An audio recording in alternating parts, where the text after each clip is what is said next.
Kuli sayonyo natera eruddeyo ewa mukulu Honorable Segirinya Muhammadi oyo bannange MP w'Ekawempe yenga yagambye agenda kulayira natera ngenda kubanga mbatwalako ewa mukyala full figure ngo lunaku olwalero kwe kubadde okulayira kw'omukulembeze w'eggwanga era nga amaze okuba ebirayiro bye mu bujjuvu era nga sawa zino wenjogera nga ye mukulembeze natera omupya omujja gwe tuyina.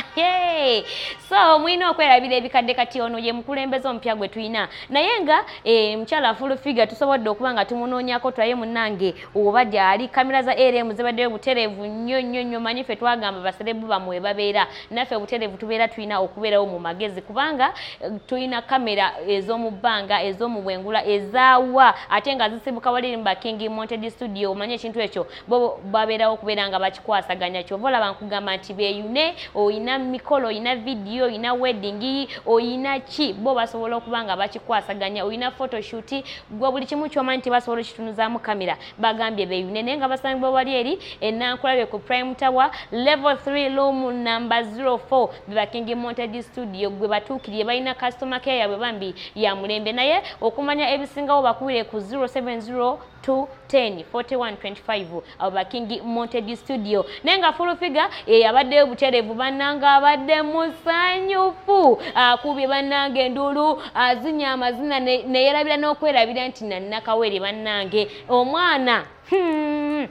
Nsimanyi wajja abadde amutadde naye nga bannange wenjogera full figure musanyufu nnyo ddala ayina essanyu eritagambika era nga bwe twaga batuusaako ne tugamba nti full figure bamuwa kaadi mukulembeze w'eggwanga White naye wajjoyita era bwekityo bwe kibadde ayise ku red carpet yatudde mu VVIP abakulembeze gye baatudde naye bwatyo gye yatudde era abadde mu bitiibwa ebinene ebingi nnyo eby'amaanyi ye mukyala full figure kwegamba ebintu bibaddeyo bingi nnyo awo nno bwe nkulabidde ne komando bannange bannange Uganda ekintu natera yekwegamba erina engeri gyekitadde ku mulembe awo tulabidde ne bakomando gwe walabeko bulijjo mulaba birabe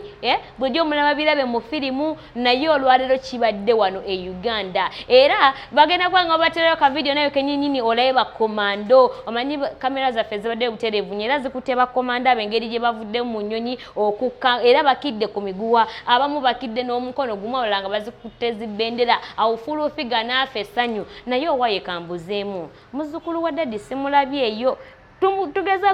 tugezezaako okumunoonya okumukwasagana naye tetumulabye simanyi tujja kuba nga twongera okunoonyeza ku nsonga eno muzzukulu wa jjajja ngamba silent majority omukulu Bebe Cool bawaziwena omu bwati oyo tumunoonyezaako nekwegamba kamera zaffe tezisobodde kumufuna naye nga tujja kuba nga kuba kati mbalaba mwebuuza ate Bebe Cool abaddeyo ate Big Eye abo simanyi oba baafuna kaadi kubanga tugezezaako okubanoonyereza naye nga bw'omanyi ti silent majority beekwese mu ngeri emu oba endala naye nga gego amawulire natera agava eruddeyo mu kulayira kwa mukulembeze w'eggwanga asobodde okuba nga akuba ebirayiro era full figure abadde musanyufu nnyo ddala wamu ne bakomando natera abasobodde okuba nga batulaga obukodyo biki bye bayize mu training zaabwe era Uganda etuusewa mu byokwerinda by'eggwanga Uganda producer agenda kuba nga anteerayo video saagala nnyo kwogera bingi ngate waliwo ekisobola natera okubamatiza kiki ngamba